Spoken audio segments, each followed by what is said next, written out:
6 months into his tenure as chief, David sat in his office reviewing incident reports when he heard shouting in the hallway. He got up quickly, recognizing one of the voices. It was Mitchell. Despite being suspended, he'd apparently come back to the station. David stepped out to find Mitchell standing in the corridor, red-faced and pointing at a younger officer. "You're going to regret this," Mitchell was saying. "All of you. You think you're heroes for turning on your brothers? You're traitors." "Officer Mitchell," David's voice cut through the tension. "You need to leave, now." Mitchell spun around. "Or what? You'll suspend me again? Fire me?" "Too late, Chief. I just got the letter, along with Barnes and 6 others." "Well, congratulations. You've successfully destroyed the careers of good cops." "I destroyed nothing," David said calmly. "The investigation found clear evidence of misconduct. You had every opportunity to fight the charges through proper channels. The fact that you chose not to tells me you knew exactly what the evidence would show." Mitchell stepped closer, his voice low and dangerous. "You think you've won? You think this department is better without us? Wait until your new recruits face a real situation. Wait until they need backup and no one trusts them because of what you've done here. This place is going to fall apart." "Then I'll rebuild it," David replied. "Properly this time." Mitchell left, slamming the door hard enough to rattle the walls. The young officer he'd been confronting looked shaken. "You okay?" David asked. The officer nodded. "Yeah, Chief, thanks." He showed up this morning trying to clean out his locker, but he started going off about everyone who cooperated with the investigation. David put a hand on the officer's shoulder. "What you did took courage. Giving testimony against fellow officers is never easy, but it was the right thing to do. I just keep thinking about all the people who were hurt by what we let slide," the officer said quietly. "I should have spoken up sooner." "You're speaking up now," David assured him. "That's what matters." The investigation had concluded 3 weeks earlier. In the end, 8 officers were terminated. Mitchell and Barnes for the traffic stop and multiple other incidents of misconduct. 6 others for various violations ranging from falsifying reports to excessive use of force to racial profiling. Another 12 officers faced disciplinary action, suspensions, retraining, or probation depending on the severity of their actions. But terminations and discipline weren't the end goal. They were necessary medicine for a sick department, but healing required more than just removing bad actors. It required building something better. David had spent months working with the city council to secure funding for his reforms. Body cameras for every officer, with footage automatically uploaded to a secure server that couldn't be tampered with, new patrol cars equipped with better technology, updated training facilities, and most importantly, salary increases to attract quality recruits who shared his vision for community policing. The recruitment drive had been surprisingly successful. David had personally interviewed over 100 candidates, looking for people who understood that being a good cop meant more than making arrests and writing tickets. He wanted officers who could de-escalate tense situations, who could build relationships in neighborhoods, who saw themselves as guardians rather than warriors. Officer Patterson had been promoted to sergeant and put in charge of training new recruits. She'd proven to be an excellent teacher, someone who could balance the practical realities of police work with the ideals of ethical service. Under her guidance, 10 new officers had joined the department, each one carefully selected and thoroughly vetted. The diversity of the new recruits reflected the community in ways the old department never had. 3 were women, 4 were minorities, 2 spoke Spanish fluently, 1 had grown up in the East Side neighborhood and understood its culture and challenges firsthand. But the real transformation wasn't happening in the station house. It was happening on the streets. David had implemented a community policing model that assigned officers to specific neighborhoods on a long-term basis. Instead of rotating through different areas, officers got to know the residents, the businesses, the rhythms of daily life. They walked beats instead of just driving through in patrol cars. They attended community meetings, school events, neighborhood celebrations. Officer Lopez, one of the new recruits, had become a fixture at the community center in the East Side neighborhood. He coached a youth basketball league, helped with homework at the after-school program, and made a point of learning names and faces. When problems arose, residents called him directly, trusting him to help rather than make things worse. The results showed in the numbers. Reported crimes in the East Side neighborhood had actually increased, not because crime was up, but because people finally trusted the police enough to call for help. Response times improved, case closure rates went up, and most importantly, complaints of misconduct dropped by 60%. Mrs. Johnson, the store owner who'd been broken into 3 times with no police follow-up, had her case reopened and investigated properly. 2 arrests were made and her store hadn't been hit since. She'd stopped by the station last week to bring David homemade cookies and to thank him personally. "You actually listened," she'd said, tears in her eyes. 20 years I've lived in this city, and this is the first time a police chief actually listened to what we were saying. The Civilian Review Board had held its first meeting 2 months ago. David had worried it might turn into a witch hunt, with community members using it to settle scores. Instead, it became a forum for constructive dialogue. Residents learned about the constraints officers faced: limited resources, difficult decisions, real dangers. Officers learned about the community's perspective, the fear, the frustration, the history of broken trust. One particularly powerful moment came when a young man named Terrell spoke at the meeting. He'd been stopped by police 14 times in 3 years, always released without charges. He described the humiliation, the fear, the way it made him feel like a criminal in his own neighborhood. An officer in the audience, a 15-year veteran named Brooks, actually apologized. "I didn't realize," he'd said. "I thought we were just doing our jobs, being thorough. I never thought about what it felt like from your side." That conversation led to policy changes in how stops were conducted and documented. It led to better training on implicit bias. Most importantly, it led to understanding. Not everyone was happy with the changes, of course. Some officers still grumbled about the new policies, about the extra paperwork, about feeling like they were under constant scrutiny. The union continued to file grievances, though less frequently now. And some city council members worried about the cost of the reforms. But David had allies now: Officer Patterson and her growing team of reform-minded officers, community leaders who defended the changes at city council meetings, residents who spoke up about improved relationships with police, local business owners who reported feeling safer and more supported. Even Wallace had become an unexpected advocate. Demoted to sergeant and assigned to community relations, he'd initially approached the job with bitterness. But somewhere along the way, actually listening to residents and seeing the impact of the old policies had changed him. He'd become one of David's most effective liaisons to the community, using his decades of experience and his genuine remorse to help rebuild trust. "You know what I realized?" Wallace told David during one of their weekly check-ins. "I spent 27 years thinking I was one of the good guys, but I was just going along with a broken system.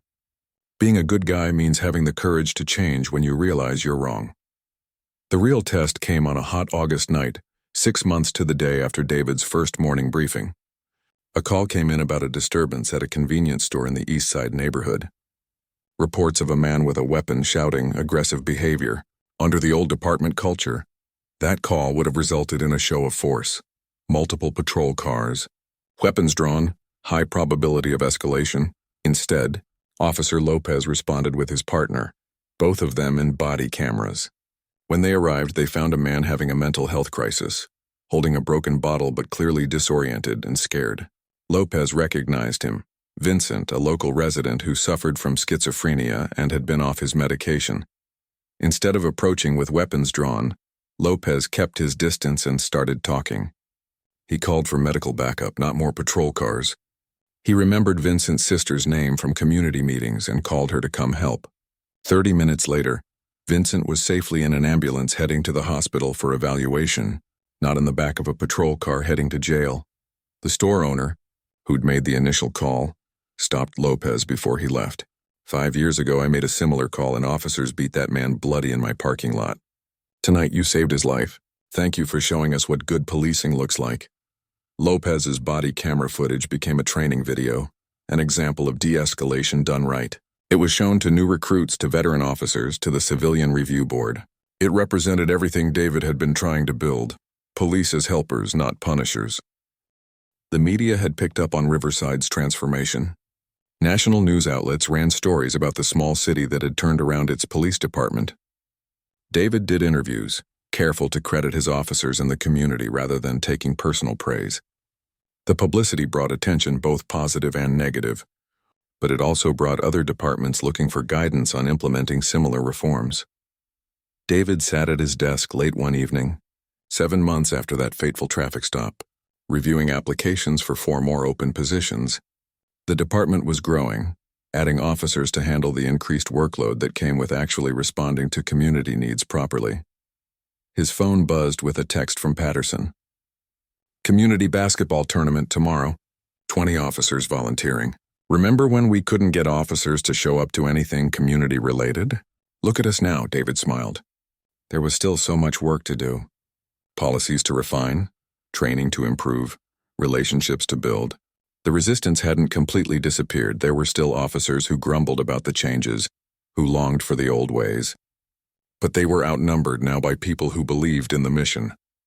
He thought back to that traffic stop, to sitting in his rental car while Mitchell and Barnes flexed their authority over someone they thought was just another outsider to push around.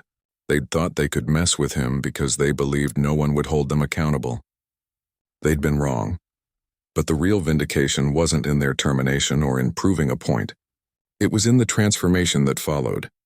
In Mrs. Johnson's store remaining safe, in Terrell walking home without fear of being stopped, in Vincent getting help instead of hurt, in Officer Lopez coaching kids who might grow up trusting police instead of fearing them.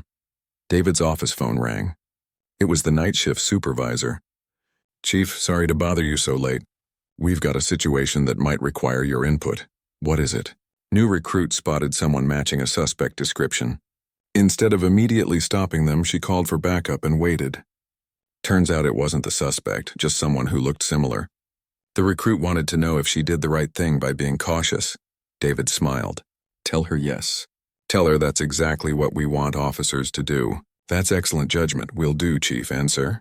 I just wanted to say, this feels like a different department than it did a year ago. A better one. Thank you for that." After hanging up, David packed up his things and headed out. In the parking lot, he paused at the same spot where he'd parked that first Monday morning.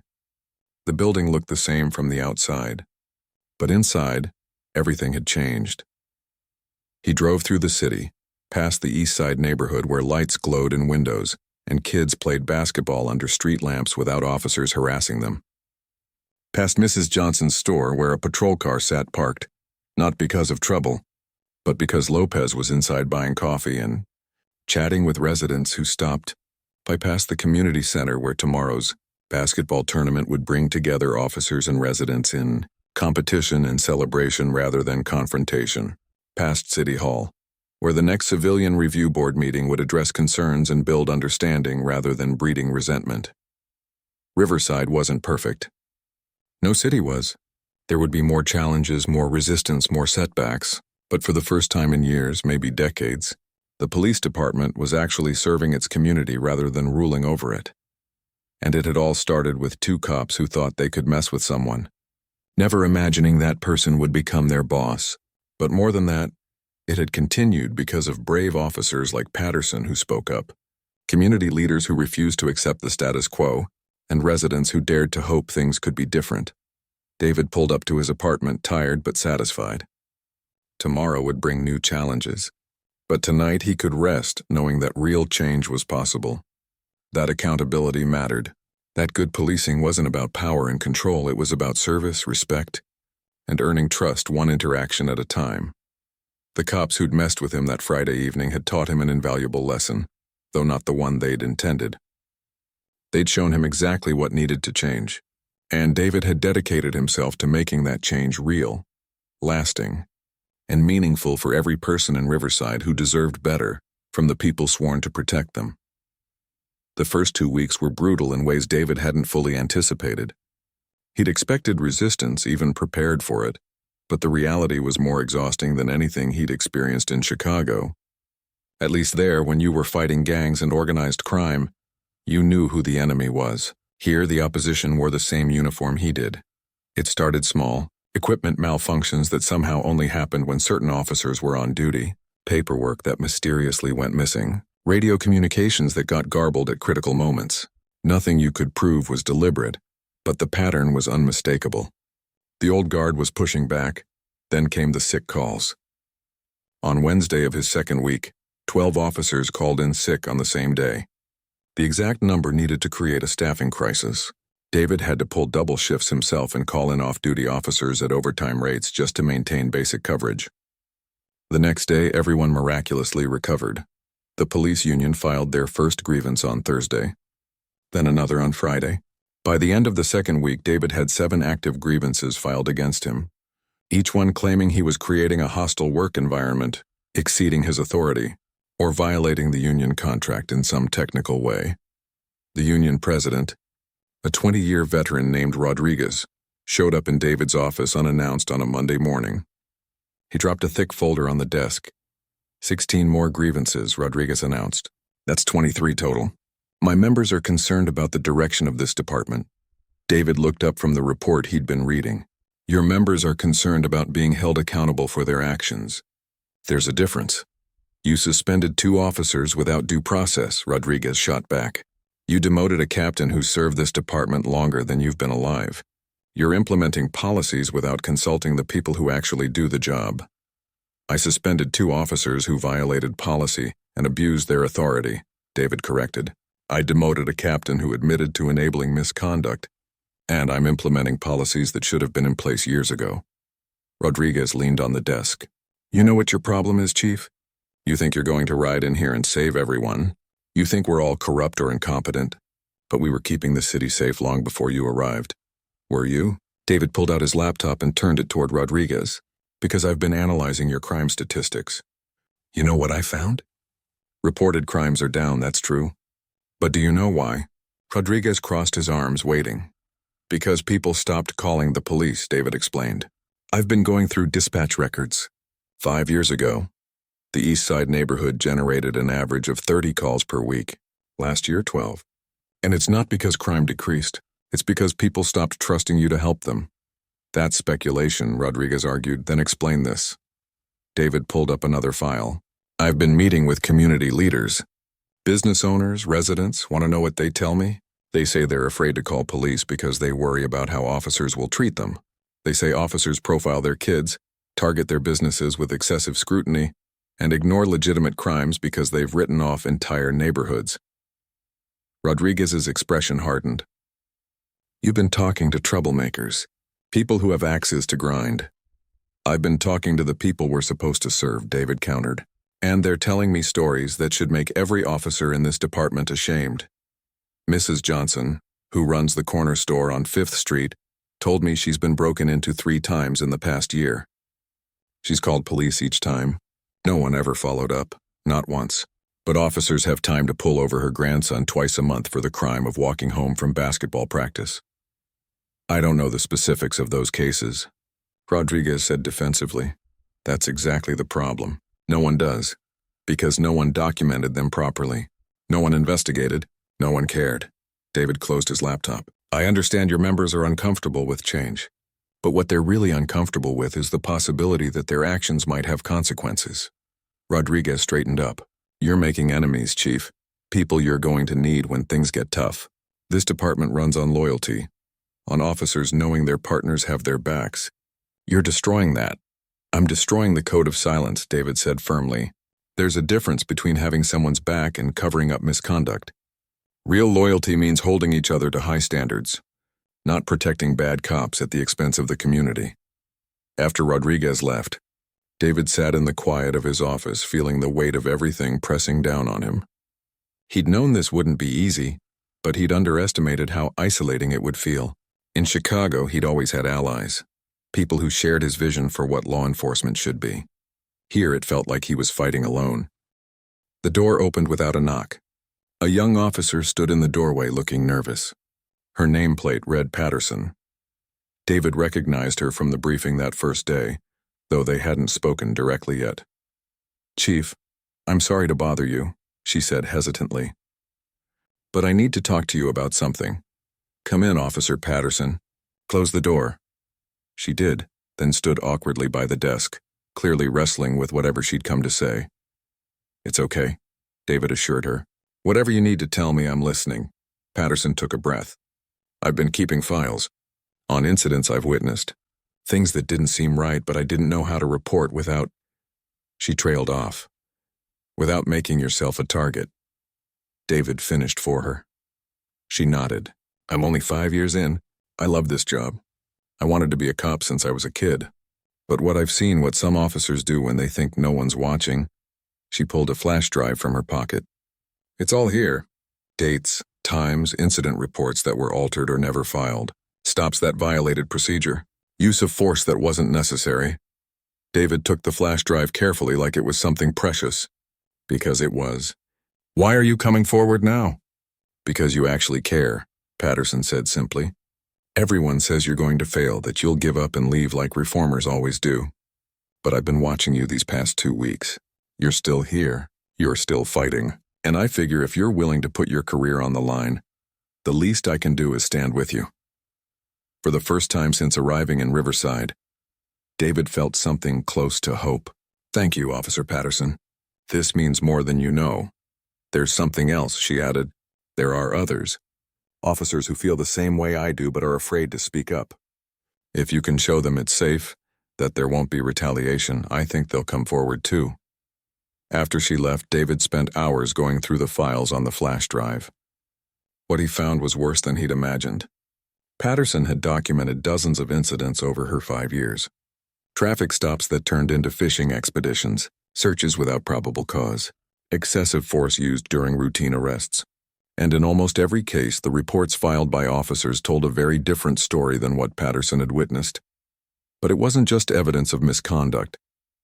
It was also evidence that good cops existed in this department, people like Patterson who knew right from wrong, and were just waiting for someone to create an environment where doing the right thing wouldn't destroy their careers.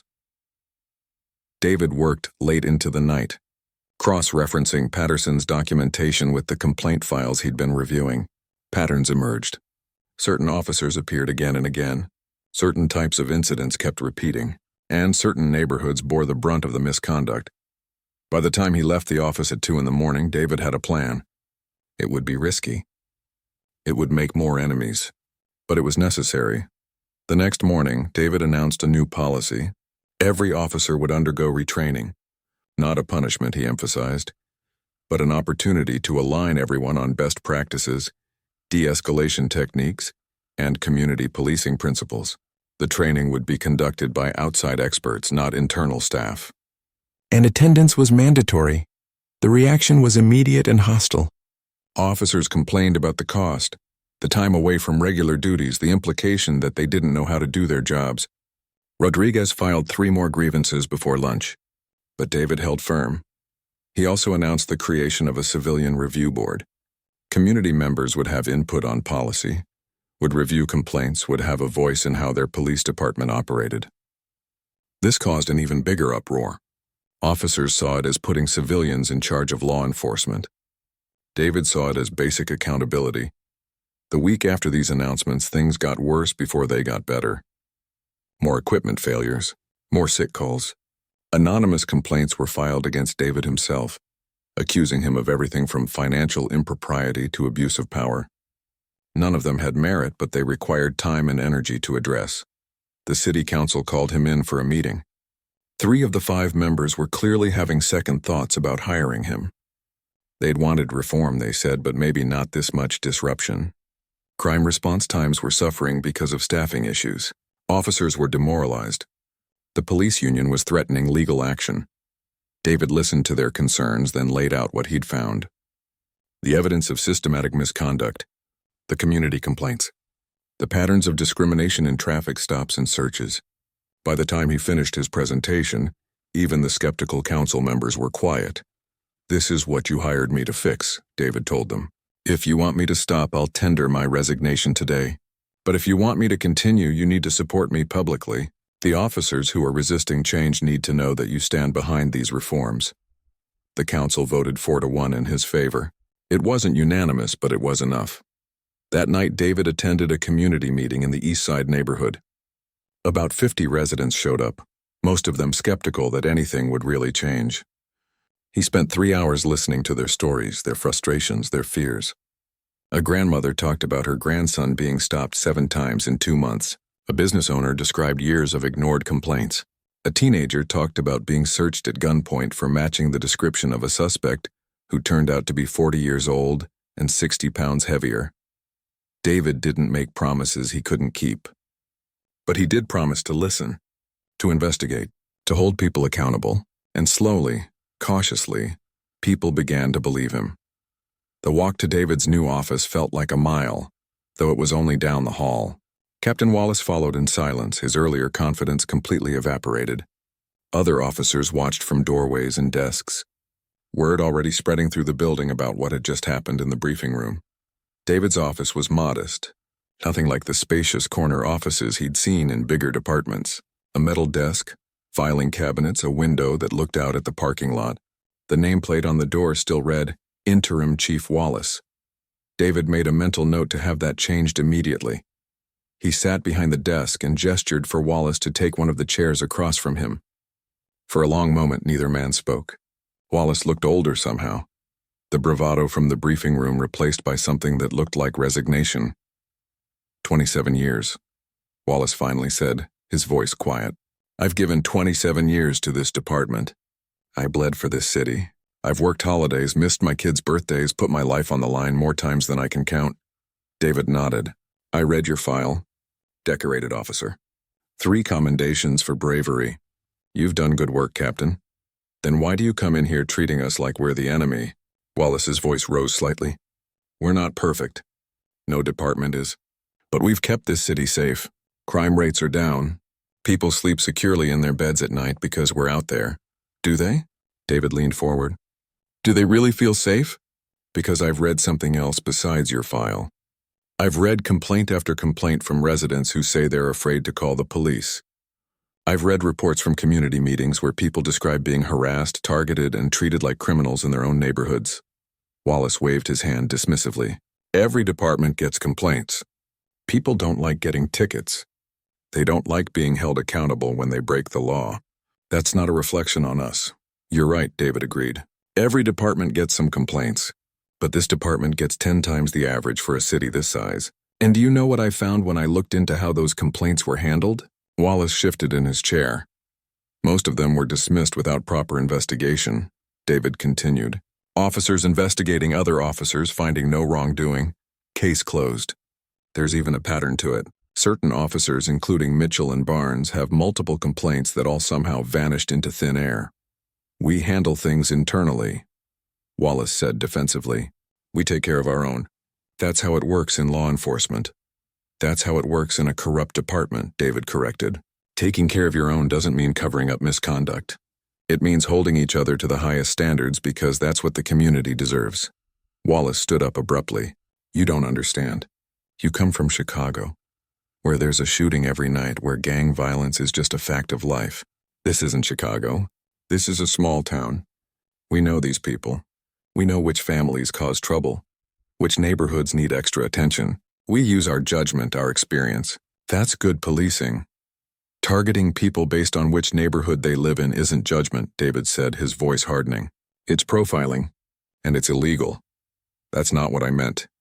But it's what you've been doing. David opened his laptop and turned it toward Wallace. I spent the weekend analyzing traffic stop data for the past 2 years. Want to guess what I found? Wallace didn't answer. Residents from the predominantly African-American neighborhood on the east side are stopped at 3 times the rate of residents from other areas. And here's what's really interesting. They're searched at 5 times the rate, but they're actually less likely to have contraband. Which means your officers are making stops based on bias, not evidence. That's just statistics, Wallace protested. You can make numbers say anything. These numbers say your department has been violating people's civil rights, David shot back. And you've been either willfully ignoring it or actively participating in it. The room fell silent again. Through the window, David could see officers in the parking lot, probably talking about the morning's events, trying to figure out what came next. Wallace sat back down, suddenly looking very tired. So what happens now? You fire me? Make an example out of everyone who doesn't fall in line with your vision? That depends on you, David said, his tone softening slightly. I don't want to fire good cops. I want to work with people who are willing to change, who can admit when mistakes have been made and commit to doing better. But I need to know if you're one of those people. What do you want me to say? Wallace asked. I want you to tell me the truth. Did you know about the problems? Did you see officers like Mitchell and Barnes abusing their authority? Wallace was quiet for a long moment. When he finally spoke, his voice was barely above a whisper.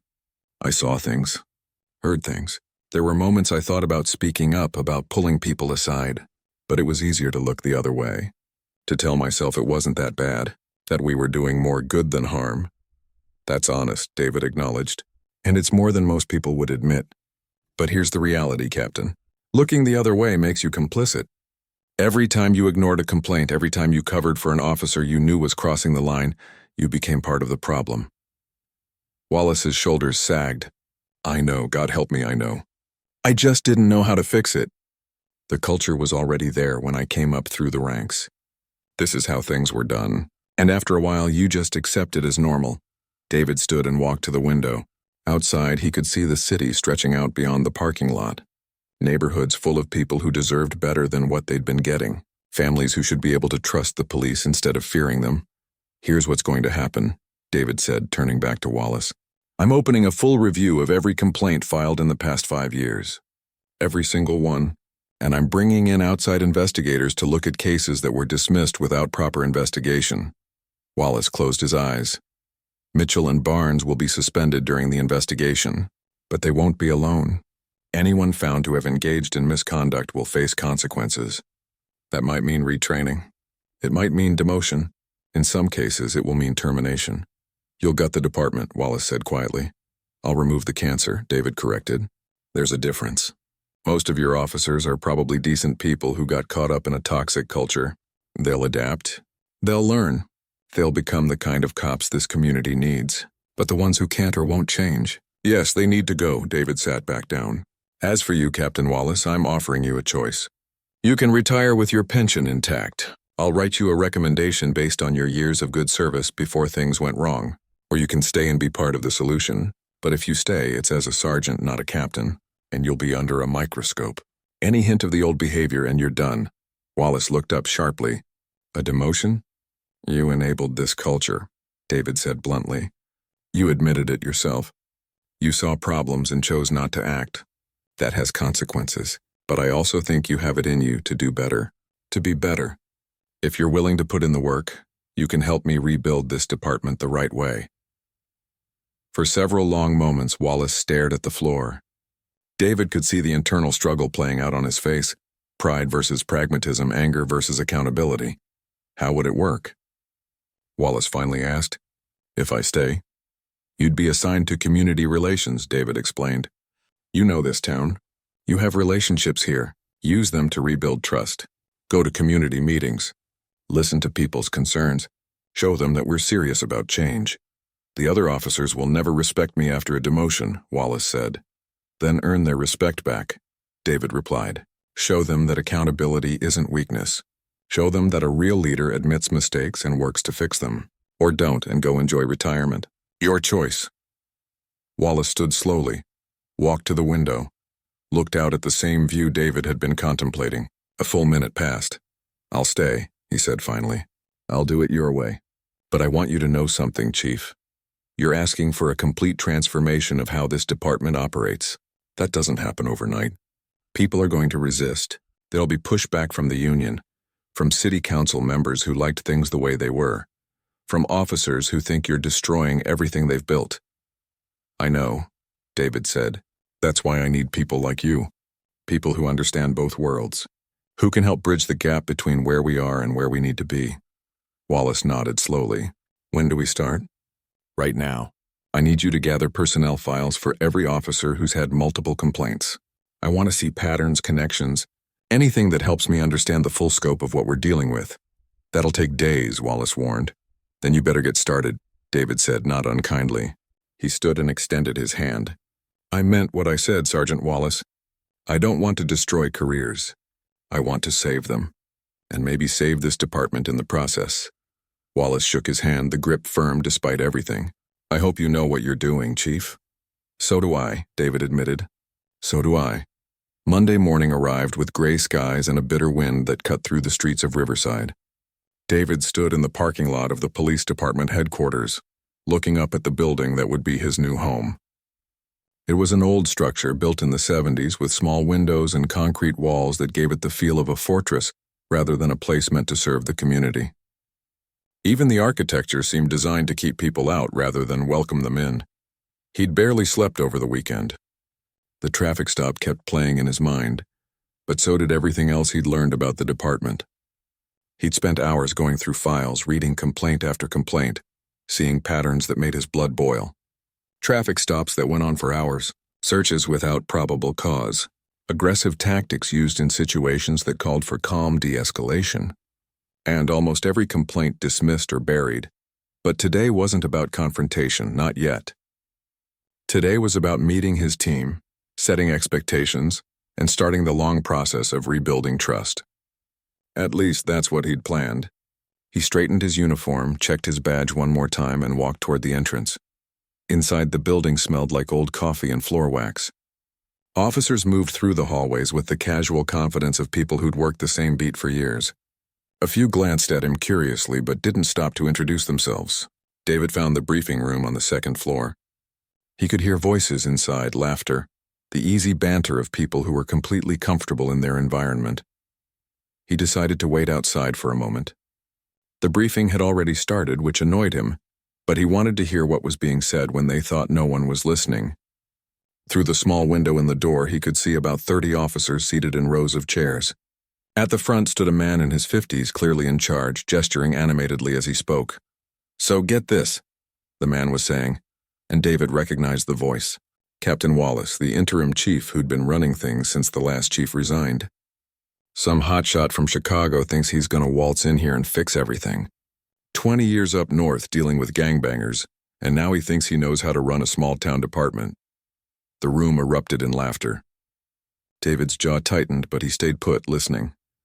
"I give him 3 months," Wallace continued. "Maybe 6 if he's stubborn. Then he'll realize this isn't Chicago. We know this town. We know these people.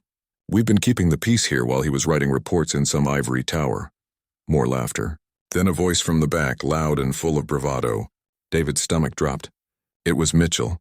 "Speaking of people who don't know their place," Mitchell announced, "you should have seen this clown I stopped on Friday. Illinois plates, rental car, acting all high and mighty like he was somebody important." David's hand moved to the door handle, but he forced himself to wait. He needed to hear this. Mitchell was warming up to his story now. "So Barnes and I light him up on Highway 9, right? And this guy, he's got that attitude, you know? Like he's doing us a favor by pulling over. Won't give straight answers about why he's here, being all mysterious and evasive. What did you do?" Someone called out. "What do you think?" "We made him sweat. Took our sweet time running his license. Let him sit there in the heat for 45 minutes while we discussed the finer points of traffic law." Mitchell's grin was audible in his voice. By the time we let him go, he understood how things work in Riverside. The room erupted in laughter and scattered applause. Barnes chimed in from somewhere in the middle. You should have seen his face. He thought he could just breeze through our town like we didn't exist. We taught him some respect. Captain Wallace was smiling too. "That's how it's done, gentlemen."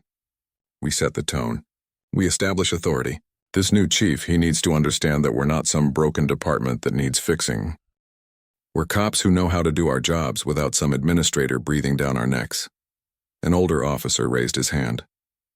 "What do we know about this guy anyway? I heard he's got a reputation for going after his own people." "Internal affairs type," Wallace's expression soured. "He's a reformer." That's the word the city council used. Lots of talk about community relations and accountability. Probably going to want us all holding hands and singing with the neighborhood watch. This got more laughs. "But here's what you need to understand. I've been doing this job for 30 years. Most of you have been here 10, 15, 20 years. We know what works. We've kept crime low, kept the streets safe. Some outsider with fancy ideas isn't going to change that." David had heard enough. He checked his watch. 8 o'clock exactly. The scheduled start time for his official introduction. He took a deep breath, squared his shoulders, and opened the door. The room didn't immediately notice him. Wallace was still talking, his back partially turned to the entrance. "So when he gets here, we smile, we nod, we listen to whatever speech he's prepared. Then we go back to doing our jobs the way we've always done them. We outlast these reformers. We've done it before, we'll do it again. This is our house, our department, our town. And no one—" "Good morning," David said, his voice cutting through the room like a knife. The silence that followed was absolute. Every head turned toward the door. Wallace froze mid-sentence, his mouth still open. And in the back row, David watched the color drain from Mitchell's face as recognition dawned. David walked to the front of the room with measured, deliberate steps. He didn't rush. He let the moment stretch out, let the tension build, let them all realize exactly what had just happened. When he reached the podium, he set down his briefcase and looked out at the 30 faces staring back at him. "I'm Chief David Chen," he said calmly. "I apologize for the delay. I was outside listening to what you really think rather than what you'd say to my face." Wallace attempted to recover. "Chief, I was just—" David held up his hand. "Captain Wallace, you'll have plenty of time to explain yourself later. Right now, I need everyone's attention." He turned to address the room. "I know change is difficult. I know many of you have been here longer than I've been in Riverside. And I know some of you think I'm here to make your jobs harder." He paused, making eye contact with officers throughout the room. "You're right to be skeptical. Every department I've worked in, there were people who resisted change, who thought the old ways were good enough, who saw accountability as a threat rather than a responsibility." His gaze moved deliberately to the back row, landing on Mitchell. "Officer Mitchell, why don't you tell everyone what happened on Friday evening? Your traffic stop, the one that was so entertaining." Mitchell looked like he might be sick. He opened his mouth, closed it, looked at Barnes for support. The entire room could feel the shift in atmosphere. "No," David continued. "Then let me tell it. On Friday at approximately 7:15 in the evening, I was pulled over on Highway 9 while driving to Riverside for my first day as your new chief. Officers Mitchell and Barnes approached my vehicle. I wasn't speeding. I hadn't committed any traffic violation, but I was detained for 45 minutes. You could have heard a pin drop. Officers were shifting in their seats, looking at each other, at Mitchell, at David, trying to process what they were hearing. During that time," David went on, his voice still calm but carrying an edge now, "I was questioned about my destination, my employment, my reasons for being in Riverside. I was treated with suspicion and hostility. I was threatened with an extended detention if I didn't show proper respect. And when I was finally released, I was told, and I quote, 'We do things our way here.'" David pulled out his phone and held it up. "I recorded the entire interaction. Every word, every threat, every policy violation." He set the phone on the podium. "I didn't identify myself as a police officer because I wanted to see how this department treats ordinary citizens. What I witnessed was a gross abuse of authority." Mitchell had gone from pale to red. Wallace was standing frozen, clearly trying to figure out how to salvage the situation. The rest of the room was dead silent. "Officer Mitchell, Officer Barnes," David said firmly, "you're both suspended effective immediately, pending a formal investigation. You'll surrender your badges and weapons before leaving this building today." Barnes stood up, anger flashing across his face. "You can't just—" "I can, and I am," David interrupted. "You violated departmental policy. You detained a citizen without cause. You abused your authority, and you did it because you thought no one would hold you accountable." He turned his attention to the rest of the room. "I came here because this department has a serious problem. 47 complaints last year alone. 12 excessive force investigations. A community that doesn't trust the people sworn to protect them. After Friday night, I understand why." David let that sink in before continuing. "But I also believe most of you became cops for the right reasons. To serve, to protect, to make a difference. Somewhere along the way, this department lost its way. My job is to help you find it again." He looked directly at Wallace. "Captain, you said this is your house. You're wrong. This department belongs to the people of Riverside. Every single person in this city, regardless of where they're from or what they drive or how they dress. We work for them, not the other way around." The room remained silent. David closed his briefcase. "We'll have individual meetings this week. I want to hear from each of you about your concerns, your ideas, your experiences. But make no mistake, things are changing. Starting today, body cameras will be mandatory. Traffic stops will be reviewed. Community complaints will be investigated properly. And anyone who can't meet these standards will find work elsewhere." He picked up his phone. "Captain Wallace, my office now, everyone else dismissed." David Chen sat in his rental car, parked on the side of a quiet road just outside Riverside City. The 42-year-old had driven straight through from Chicago, and he needed a moment to collect his thoughts before heading into town. On the passenger seat sat a leather folder containing his new contract, badge, and official letter of appointment. After 20 years of working his way up through law enforcement in one of the country's toughest cities, he'd finally made it. Chief of Police, the youngest person to ever hold the position in Riverside's history. He wasn't naive about what he was walking into. The city council had been brutally honest during his interviews. The department had problems, big ones. 47 formal complaints filed in just the past year. A dozen investigations into excessive force. Community meetings where angry residents demanded answers. The previous chief had resigned under pressure, and the department was running on autopilot under an interim leader, who everyone knew was just keeping the seat warm. David had built his reputation on cleaning up troubled departments. He turned around 2 precincts in Chicago that everyone said were hopeless. He believed in accountability, in training, in building bridges with communities instead of treating them like enemy territory. That's why Riverside wanted him, and that's why he knew the next few months were going to be the hardest of his career. He checked his watch. It was getting late, and he wanted to find his hotel before dark. He pulled back onto the highway, keeping his speed right at the posted limit. The road was empty, just flat farmland stretching out on both sides. His mind wandered to the meeting scheduled for Monday morning. His first briefing with the entire department. He'd prepared remarks about his vision, about working together, about serving the community with honor and integrity. Then he saw the lights in his rearview mirror, red and blue flashing bright against the evening sky. David's stomach tightened, but he stayed calm. He'd been a cop long enough to know this routine from both sides. He put on his turn signal, slowed down gradually, and pulled onto the shoulder. He rolled down all his windows, turned off the engine, and placed both hands on the steering wheel where they could be clearly seen. Everything by the book, just like he'd done 1,000 times before, just like he'd taught countless young officers to do. 2 patrol cars had pulled up behind him. That seemed odd for a simple traffic stop, but David kept his hands visible and waited. In his side mirror, he could see 2 officers getting out. They took their time, conferring with each other before approaching. One walked up to the driver's side, while the other positioned himself near the passenger window, hand resting casually on his belt.